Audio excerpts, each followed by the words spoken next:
दौलतपुर नाम के छोटे से गांव में हर साल ठंड पड़ती थी, लेकिन इस बार ठंड कुछ अलग ही स्तर पर थी। जनवरी का महीना अभी शुरू ही हुआ था और ऐसा लग रहा था सर्दी अपनी चरम सीमा पर पहुंच गई हो। गांव के छोटे छोटे घरों की छतें सुबह ओस की जगह सफेद बर्फ की परत से ढकी होती। पेड़ों की शाखाएं मानो ठंड से सिकुड़ गई थी। सूरज भी ऐसा लगता था जैसे बादलों की मोटी चादर ओढ़े सो गया हो। ठंड का मौसम अमीरों के लिए तो बहुत ही सुहाना होता है, लेकिन गरीबों के लिए मुसीबत का पहाड़ टूटने जैसा है। ये ऐसे ही एक गरीब परिवार की कहानी है। गोपाल के परिवार पर ठंड का मौसम कहर बनकर टूटता है। हे ऊपर वाले, ये इतनी ठंड कैसे पड़ा रहे हो? इतनी ठंड में तो घर से निकलना भी मुश्किल हो गया है। लगता है इस बार ठंड कुछ ज्यादा ही बढ़ गई है। सच में ऐसी ठंड तो पहले कभी नहीं देखी। बाहर जाने का तो मन ही नहीं करता। ठंडी हवा बदन को चीरती हुई निकलती है। हाँ मीरा, और देखो सूरज भी जैसे मानो लुका छुपी खेल रहा है। दिन भर कोहरा छाया रहता है। लगता है कि ठंड और बढ़ती चली जाएगी। सच में इस बार ठंड ने तो सबकी हालत खराब कर दी है। तुम बाहर कैसे जाओगे? तुम्हें तो सुबह सुबह उठकर सेठ हीरालाल की दुकान पर जाना पड़ता है। हम तो फिर भी घर में रहते हैं और चूल्हे के पास बैठकर कुछ गर्माहट ले लेते हैं। क्या करे मीरा, काम तो करना ही पड़ेगा। सेठ जी को तो कोई फर्क नहीं पड़ता कि कितनी ठंड है। उन्हें तो बस काम समय पर चाहिए। अच्छा मीरा, तो अब मैं चलता हूँ, नहीं तो मालिक फिर से गुस्सा करेंगे। गोपाल एक चाय की दुकान पर चाय बनाने का काम करता था, जहां उसे बहुत कम पैसे मिलते हैं और उसके परिवार का गुजारा बस किसी तरह से चल रहा था। दौलतपुर गांव में हर साल सर्दी का मौसम आता था, लेकिन इस बार ठंड कुछ ज्यादा ही भयानक थी। आमतौर पर गांव के लोग सर्दी को हंसी खुशी सहन कर लिया करते थे, लेकिन इस बार मौसम ने सभी को मुश्किल में डाल दिया। ठंडी हवाओं के साथ साथ आसमान में घने बादल छाए रहते, जिससे दिन भर धुंध का माहौल बना रहता था। गांव का चौपाल, जहां आम दिनों में लोग बैठकर बातें किया करते थे, अब सुनसान पड़ा था। ठंड ने हर किसी को घर में कैद कर दिया था। अंकुश के पापा, आज घर में बहुत थोड़ा सा आटा है। बस 2 ही रोटी बन पाई है। एक रोटी मैंने आपके लिए बांध दी है, दिन में खा लेना। बच्चों को आधी आधी रोटी खिला दूंगी। नहीं मीरा, आजकल तो मुझे दिन में भूख ही नहीं लगती। वो दिन छोटा होने लगा है ना, इसलिए मैं तो दिन में चाय पीकर ही अपना काम चला लूंगा। आज मालिक सैलरी देंगे तो शाम को आते वक्त मैं राशन लेता आऊंगा। तुम दोनों रोटी बच्चों को खिला देना। मीरा को पता था कि सिर्फ एक कप चाय पीने से पेट नहीं भरता, लेकिन वो हालातों के आगे मजबूर थी। गोपाल घर से बाहर जाने के लिए निकलता है, लेकिन बाहर बहुत ठंड पड़ रही थी। आसमान से बर्फ के बड़े बड़े टुकड़े गिर रहे थे। गोपाल के पास एक भी गर्म कपड़ा नहीं था। धोती कुर्ते में गोपाल ठंड के मारे कांपने लगा। हे भगवान, बाहर तो बहुत ठंड है। इतनी ठंड में तो बाहर जाने की हिम्मत ही नहीं हो रही है। अपने आप को संभालता हुआ गोपाल कड़कती ठंड में भी मालिक की दुकान पर सुबह 6 बजे पहुंच गया। आ गया तू? चल जल्दी से सारे बर्तन धो दे। बर्तन धोकर फटाफट अदरक वाली चाय बना, ग्राहक आने वाले हैं। जी मालिक, अभी बर्तन धो देता हूँ।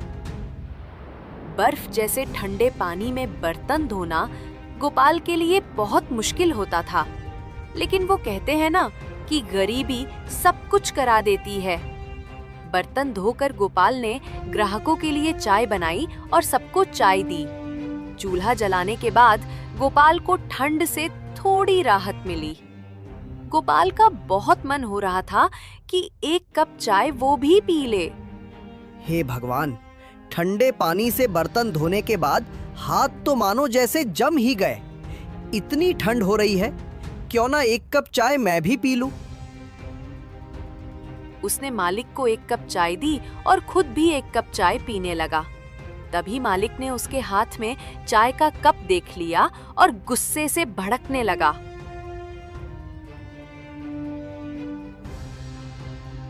ये क्या गोपाल, तुम्हें यहाँ चाय बनाने के लिए रखा गया है या चाय पीने के लिए? मालिक, वो बहुत ठंड लग रही थी, गलती हो गई मालिक, आगे से चाय कभी नहीं पीऊंगा। ठंड लग रही थी? आज तो मैंने तुझे रंगे हाथों पकड़ लिया। न जाने रोज तू कितने कप चाय पी जाता होगा। अब रोज के 2 कप चाय के पैसे तेरी सैलरी से काटूं तब तुझे समझ आएगा। मुफ्त का सामान मिला नहीं कि लूटना शुरू। बेचारा गोपाल सैलरी काटे जाने की बात से बहुत दुखी हो गया।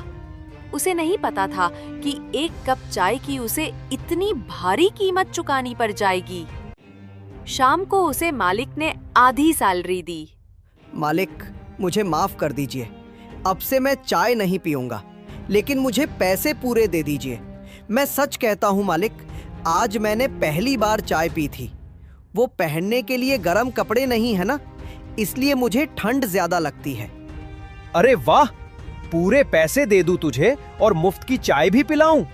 खोल कर नहीं बैठा, चल अब भाग यहाँ से। मालिक हीरालाल गोपाल को काम पर से निकाल देता है।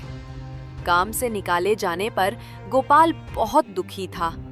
गोपाल ने आधी तनख्वाह से कुछ पैसे बचाकर घर के लिए कुछ राशन ले लिया और घर आ गया। घर आकर उसने मीरा को जब राशन दिया तब मीरा ने कहा, इस बार तो आप हर बार से बहुत कम राशन लाए हैं, क्या बात है जी? गोपाल ने मीरा को सारी बात बता दी। हे भगवान, तूने ये ठंड का मौसम बनाया ही क्यों? तुझे भी हम गरीबों के साथ मजाक करने में बहुत मजा आता है ना?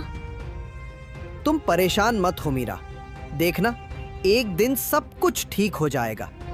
ये कुछ पैसे मैंने बचा लिए, इन पैसों से तुम बच्चों के लिए गर्म कपड़े और अपने लिए भी एक गर्म कपड़े खरीद लेना। वो तो ठीक है, लेकिन आपका क्या? आप रोज एक पतले से कुर्ते में ही रोज काम पर जाते हैं, आपको ठंड नहीं लगती होगी क्या? आपको गर्म कपड़ों की ज्यादा जरूरत है, नहीं तो आपकी तबीयत खराब हो जाएगी। इन पैसों से आप अपने लिए स्वेटर खरीद लीजिए। बच्चों के पास तो अभी पुराने स्वेटर हैं, उनसे उनका काम चल जाएगा। मैं तो ज्यादा समय चूल्हे के पास होती हूँ, मुझे तो ठंड कम लगती है। गोपाल बाजार जाकर उन पैसों से अपने लिए स्वेटर खरीद कर ले आया। मीरा जब खाना बनाती तो बच्चे ठंड से बचने के लिए चूल्हे के पास ही बैठे रहते। मैं बाहर जा रहा हूँ, देखता हूँ अगर कोई काम मिल जाए तो। खाली बैठने से कुछ नहीं होगा, इस बार तनख्वाह भी कम मिली है। जी ठीक है, ध्यान से जाइएगा और रात होने से पहले घर आ जाना, रात में ठंड बहुत बढ़ जाती है। गोपाल बाहर निकल जाता है।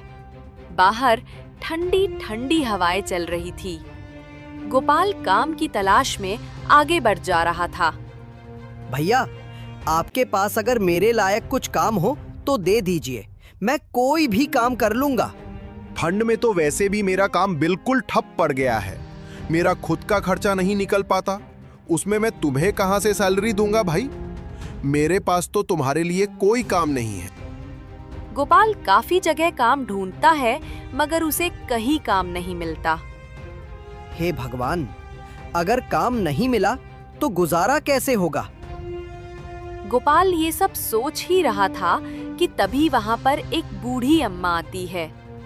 बेटा, क्या तुम मेरी मदद कर सकते हो? मेरा घर यहाँ से कुछ ही दूरी पर है, ठंड भी बहुत है ना, और मैं भी बहुत थक गई हूँ। ये कुछ मेरा सामान है, इसको मेरे घर तक पहुँचा दो बेटा, तुम्हारा बड़ा एहसान होगा।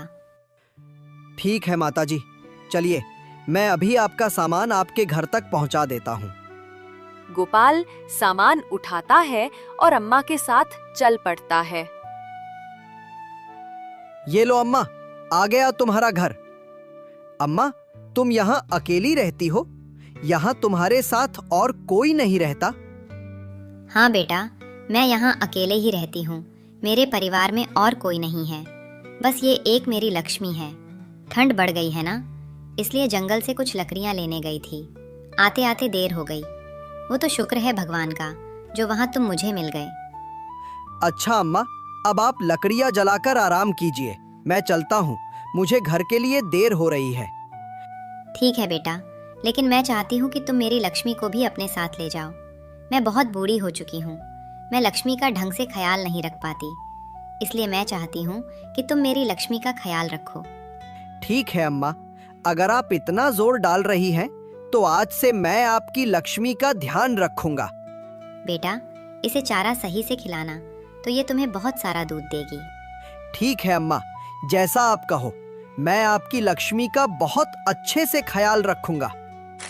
इतना कहकर गोपाल लक्ष्मी को लेकर घर आ जाता है। जब मीरा ने गोपाल को गाय के साथ देखा तो वो बोली, अरे ये किसकी गाय ले आए आप? गोपाल मीरा को सारी बात बता देता है। बस इस तरह अम्मा ने इस लक्ष्मी को मुझे दे दिया और कहा उसका बहुत ध्यान रखना। अब हम इसका बहुत ध्यान रखेंगे, बिल्कुल अपने बच्चों की तरह। मीरा, रात तो होने वाली है, मैं सोच रहा हूँ कि लक्ष्मी के लिए कुछ हरी हरी घास ले आऊं। रात में अगर लक्ष्मी को भूख लगी तो हमारे पास उसे खिलाने के लिए कुछ भी नहीं है। जी हाँ, आप जल्दी से लक्ष्मी के लिए कुछ खाने को ले आइए। गोपाल जंगल की ओर निकल जाता है और लक्ष्मी के लिए ढेर सारा चारा लेकर घर पहुंचता है और लक्ष्मी को खिला देता है।